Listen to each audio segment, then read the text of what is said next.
for everything he's done for all of us. That's why the room is full, is because I know that you are thinking about that also and wanted to be here. So I'm just going to say thank you for coming.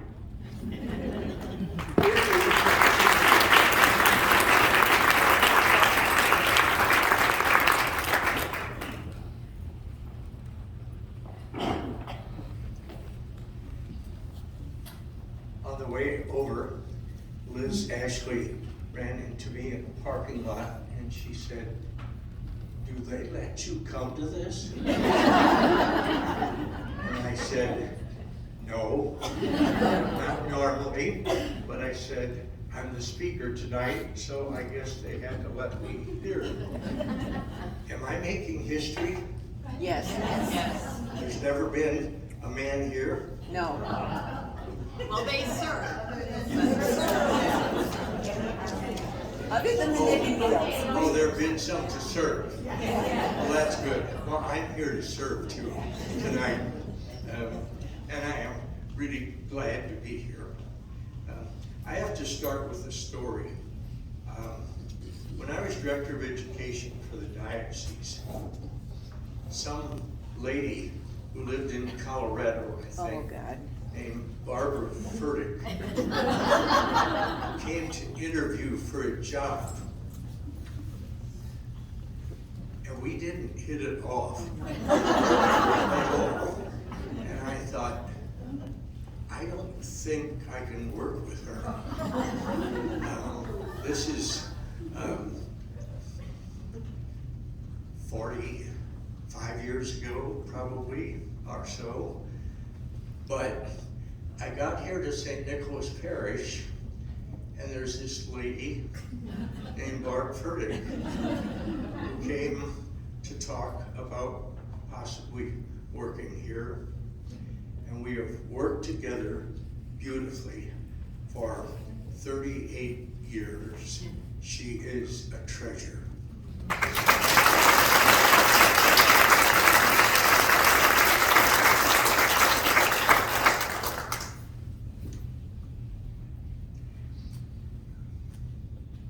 My respect for women started in being blessed with a good mom.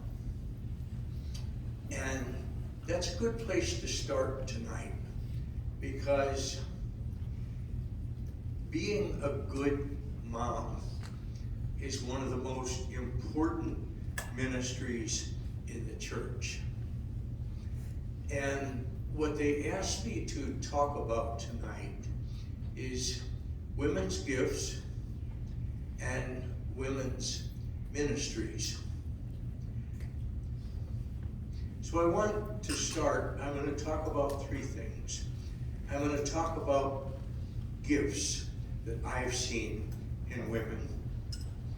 Then I want to talk about ministries the way Jesus looked at ministries. And only last, be grateful for the ministries to this community and this church. I listed 10 qualities that I have seen in women, and any man worth his salt respects women. If a man does not respect women, he probably is not terribly comfortable with his manhood. Someone said tonight, "Are you going to be okay here?" And I said, yes. I don't think my manhood will be threatened. So before I left the house, Father Thomas said to me, "Well, you give me a little grief about wearing a pink vestment. So I'm going to give you a little grief about being invited as a woman to speak to women." And I said, "Thomas, that's a great coincidence, because I thought maybe I should wear one of your pink vestments."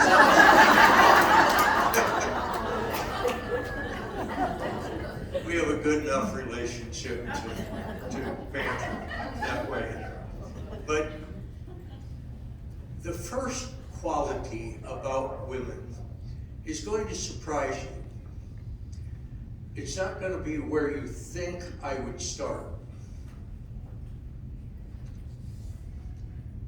The greatest quality I see in women is strength. Women are very strong. Any man who is honest with himself knows that women are the stronger sex. We men can carry more boxes. We can probably, maybe, beat up more people. But women are obviously stronger. You deal with pain much better. You deal with loneliness much better. You deal with loss much better. You deal with sickness much better. All of you know who are married that if we get a cold and it's 3 o'clock in the morning and our head is stuffed up and we don't feel good, we're gonna die. And we don't know if we're gonna live till morning. But you've had the same cold for the last 4 days. That's probably where we got it. And you haven't even mentioned it. Women are the stronger sex. And like I said, I don't know any man worth his salt who is frightened by that. That's a good thing. We each have our own strengths, but women are the stronger sex. It's why so many of you are widowed. I think many of us men die first because God knows that you will deal with it better, that we won't deal with it as well, that we will be lost. And it doesn't simply mean that we might not know how to cook or how to do laundry or whatever else. We just will be lost because we count on you and we respect you. So the first quality I want to talk about is strength. The second is nurturing. Nurturing is such an important quality in today's world. The world has gotten very hard and life is difficult. And when there are people who nurture, when there are people who know how to make life comfortable, that is a great gift. That nurturing that happens for the first 9 months of all of our lives. Think about that. Think about what you go through for those 9 months. How uncomfortable, how difficult, and for you, winos, no alcohol. That might be the most difficult for some of you. But think about that. The nurturing that happens in the womb when you allow life to happen. And thank goodness so many of you have chosen to let life happen. Then the whole difficulty of giving birth. All of us men have laughed that if we had the babies, there'd only be one. Or the human race would just die out altogether. We're not good at that. We're not good at pain.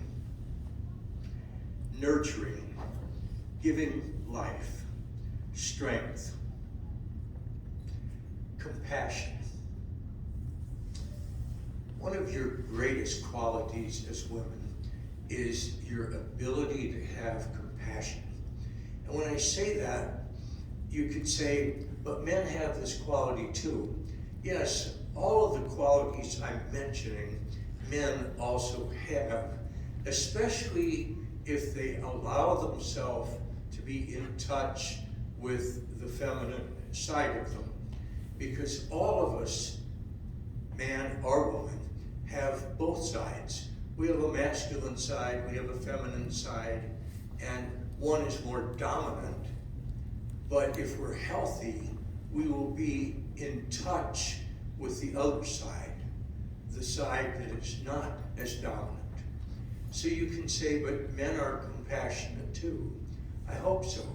And I think those of us who choose ministry, like priests, have tried to develop that nurturing, compassionate side of ourselves. I don't think it makes us less masculine. I don't think it threatens who we are. I think it simply says we're in touch with something that we know is needed for ministry. Let me keep going with other qualities. Strength, nurturing, giving life, compassion, sensitivity. Women have a remarkable sensitivity, and it's what makes you good wives. It's what makes you good mothers. You sense when things are wrong long before someone else does. Sometimes you will try to bring something up to your husband if you're married and say, you know, we've got to talk about this. And they'll say, talk about what? They don't sense there's a problem yet, but you do. You've sensed it, that sensitivity. Your creativity. Look at this room tonight. I walked in from the office side. The gathering area is beautifully lit. There's lights. I walk into here, and one of my first comments to someone is, this doesn't look like the men's gathering. There's just an ability to bring beauty, an ability to bring sensitivity. I was teasing Bonnie Wright that visiting John and Bonnie through the years at their home, I've known them also for 50 years or more, and you know, she taught me you have to put small lights in corners. You can't just have bright lights on. You have to have smaller lights and different things. And then Iris taught me that you have to have 3 and 2, that you can't have 2 things on a fireplace. You have to have 3, or you have to have 5. It has to be, and those of us who are slow learners, it takes a little while, but finally those traits, those wonderful creativity traits that women have, they help us, and they make life more beautiful and more warm. The quality that many of you might have thought I'd have started with is the quality of intuition. And to this day, I will say, I don't understand that. I don't know exactly how you do that. But we laughed already in grade school that sister had eyes behind her head, or that our moms had eyes behind their head. How did they know what we did, or even what we were contemplating doing once they left the room? But they knew it. Intuition.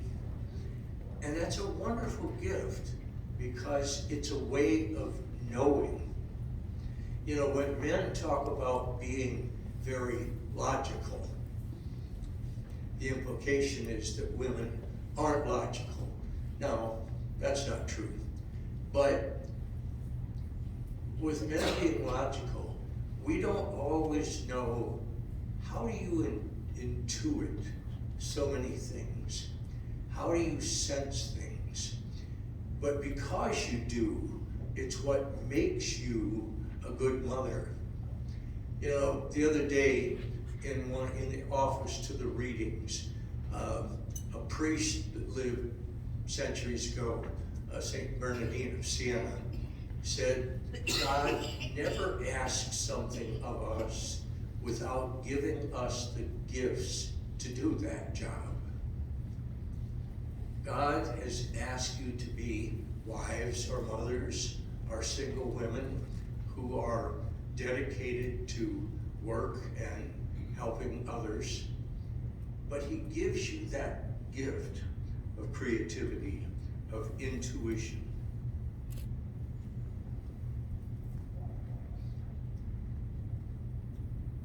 The eighth gift that I want to mention is the ability to share.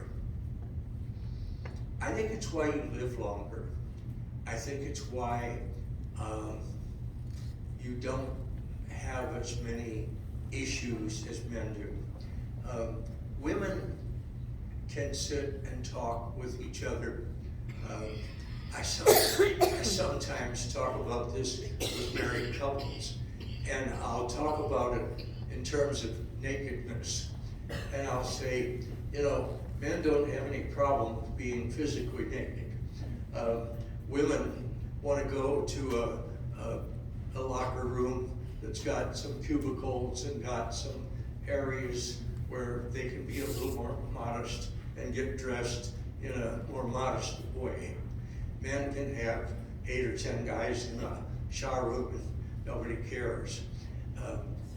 But when it comes to psychological nakedness, women are very good and men don't know what to do. Women can talk with each other about so many things that happen in their life. They can share so many things over lunch with friends. 2 men can work together for 15 years, and all they know is he likes Ram trucks and he likes Ford trucks. And he likes Bud Light and he likes Miller Lite. We don't talk about a lot of stuff. We do what's called shoulder-to-shoulder intimacy. Let's go fishing together. Let's go to a ball game together. Let's go golfing together. But we're not going to share much. And because of that, and I think we're afraid of being judged, we're not as healthy. Women's ability to talk with each other, women's ability to share what they're feeling and how they look at things is an amazing gift. They're able to be psychologically naked. Men can't do that. Shower rooms, yep, that's fine, but not talking. The ability to create warmth. Anybody can build a building, at least if you've got the skills. Anybody can put up the walls, put up the things, but to create warmth, whether it's the atmosphere in here tonight, whether it's the people on our staff who decorated the Spirituality Center. If you go through the Spirituality Center and you see the colors and you see how they're done and you see how beautiful it is, most of us can't do that. And the last quality I want to mention about women is patience. My sister, my only sister, I had a second sister, but she died when she was only a week old. But my sister that grew up with us and is still a good friend, taught first grade for 35 years. If I or any of my brothers had to teach first grade, half of the class would be dead by Christmas. We'd have killed them. But think about your patience with little kids. Think about your patience in the catechesis, the Good Shepherd. Think about your patience as teachers. Think about your patience with all the things that make such a difference in people's lives. My brothers and I have all there's 4 of us brothers and 1 sister, and she holds her own. She does well, but I've always said she got all the patience, and none of us have any, but she got it, and she taught beautifully for 35 years. What a great gift. I want to move now from qualities that you have to my respect for your ministries. Barb said in the introduction that she has experienced my respect for the staff and my respect for women through the years that we've worked together, and I hope she's right. But I want to explain, when I talk about your ministries tonight, I don't want to talk about being lectors and Eucharistic ministers. That's not what I'm talking about. I'm talking about ministry as Jesus talked about ministry. Jesus says in Matthew 25, he says, at the end of the world, when everybody is gathered and the sheep are separated from the goats, he's going to say to the sheep, when I was hungry, you gave me food. When I was thirsty, you gave me drink. When I was naked, you clothed me. When I was sick, you comforted me. Think about that. Think about that in your life. That's not just about going to Africa to take care of people or going to Latin America to take care of people. Look what happens when you feed the hungry. When your child is born, especially if you're nursing, think of how many times you got up at midnight, at 3 o'clock, at 6 o'clock, because the baby wanted to eat, and you fed the hungry. That's a ministry. That's what Jesus says will be judged on. That's what he thinks is really important. I want you to hear one thing tonight, if you hear nothing else. The greatest lay ministry has nothing to do with church. The greatest lay ministry is being a good wife, a good mother, a good single person who serves and cares and reaches out. That's ministry. That's lay ministry.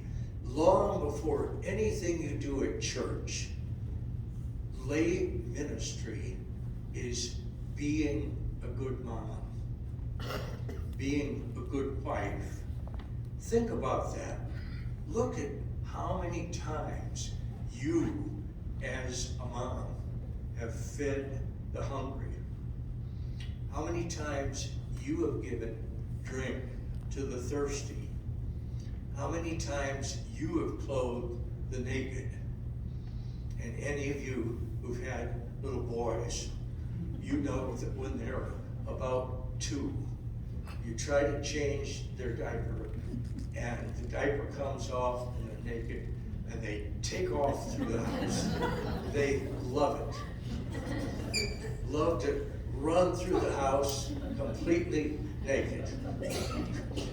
One of my brothers, we were talking about this one night with my mom over supper, and he said, "Yep, and some of us never get over it." I won't tell you which brother. But think about it. How many times you've cared for the sick and visited the sick? You didn't have to go to the hospital. You had to go into the bedroom because it was 4:30 in the morning and this little kid was saying, Mom, I don't feel good, and you've got to be there. That's ministry. That's the most important ministry. That's living for others. That's living out your baptism. That's doing what you're supposed to do. And even after your kids are in school, the ministry of driving your kids to school every day, we either walked or took a school bus. Now everybody drives their kids to school, and then you have to pick them up, and then you've got to take them to soccer practice, then you've got to take them to dance practice, and then you've got to take them to pom-poms, and then wherever they have to go next, and then you have to go home and feed the hungry. That's all part of ministry. That's what you're about. That's why you've been given the gifts that I said I think you have. Then, as kids become teenagers, the ministry of listening. I gave a homily here one time, and one of the moms quoted it back to me over and over, different times. She said, of all the homilies you gave, that's the one that just resonates in my head. She said, teenagers want to talk when they want to talk, not when you want to talk. They want to talk when you want to talk. And I said, for me and for my brothers and sister growing up, it was when Mom was peeling potatoes. Because she was at the sink peeling potatoes, she had to keep her eyes on what she was doing, had to keep her mind on what we was doing, and we were behind her, standing in the room, talking about whatever was going on in our life, knowing that she wasn't going to turn around and start talking directly to us. She was just listening. What a gift. That's a ministry. Affirming, telling young people how much you believe in them, how much you value them, how much you support them, how much you affirm and support your teenagers. Let's move from kids to your ministry if you're married, a ministry to your husband. Tuesday morning, I buried a lady at Queen of Peace Parish. She was 96 years old. She was one of 11 kids. She had 5 kids of her own. And this was the first reading. Happy the husband of a good wife. Twice lengthened are his days. A worthy wife brings joy to her husband. Peaceful and full is his life. A good wife is a generous gift bestowed upon him who fears the Lord. Be he rich or poor, his heart is content, and a smile is ever on his face. A gracious wife delights her husband. Her thoughtfulness puts flesh on his bones. I've seen some of your husbands. You've done a good job with that. A gift from the Lord is her governed speech, and her firm virtue is of surpassing worth. Choices of blessings is a modest wife, priceless her chaste person. Like the sun rising in the Lord's heavens, the beauty of a virtuous wife is the radiance of her home. Now the most important part of what I just read. This is the word of the Lord.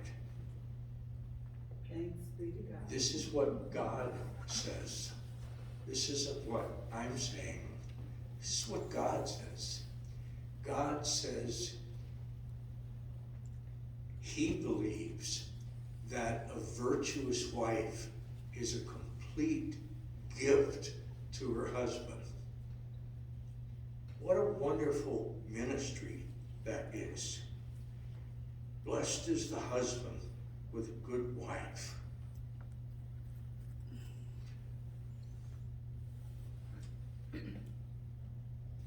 I'm going to move to the third point now. First was the qualities. The second was those most important ministries. But because Barb asked me to do this, because she knew I was retiring, and she knew how much I valued what women have done, I started to list first people. I started from the earliest days of the parish and started naming people. And I had a whole page full of 2 columns of all the people. And I said, I can't risk this because I might let somebody out. So I said, I'm going to go back and just list the ministries at church. These are important. They're not as important as the ones I just talked about. Your ministry as wives, as mothers, as single people who serve, as widows, any of those things, those are crucial to Jesus. They're the ones who will be judged on. But think about everything that women do in this parish. Do men do some of these too? But if you listen to this,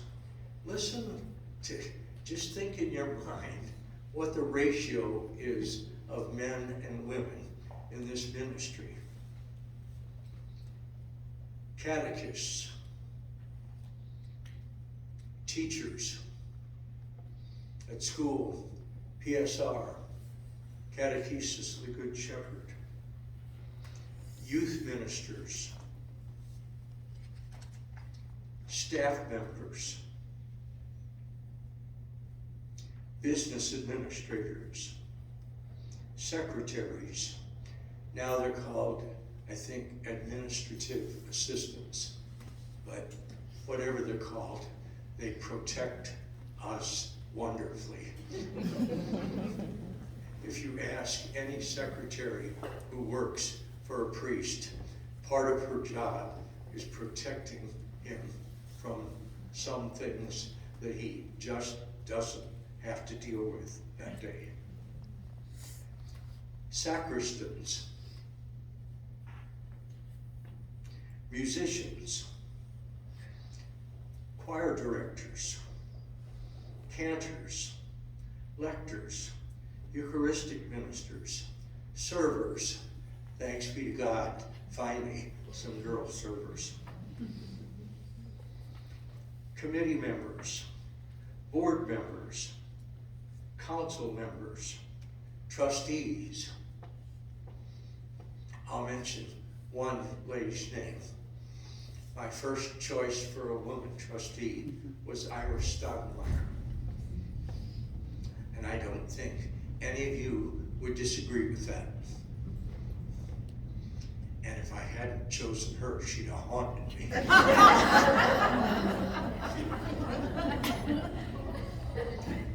Think about lunch dinners. served in here. Think about all the kinds of lunches that are served. Think about washing the linens for the sacristy, for all the linens that we use at the altar. Think of the people who've sewed the baptismal robes that we give out each week. Think about those who sewed the vestments for the parish, who sewed the cloths for over the altars. Lots and lots and lots of women have created this parish and what it stands for. So I'm going to end by saying this. When I celebrate your gifts, your way of serving, your way of ministering in ordinary life, and all your church ministries, and all you have done as women, I hope I'm speaking also for your husbands. I hope I'm speaking for your kids. I hope I'm speaking for all the men of the parish when I say thank you. But more than that, as I prepare for retirement, I'm here tonight because I want you to know how much you have done for me personally. You have nurtured me. You have supported me. You have called me to growth. You've challenged me. You've invited me to be a better man. And I am very, very grateful for that. Thank you.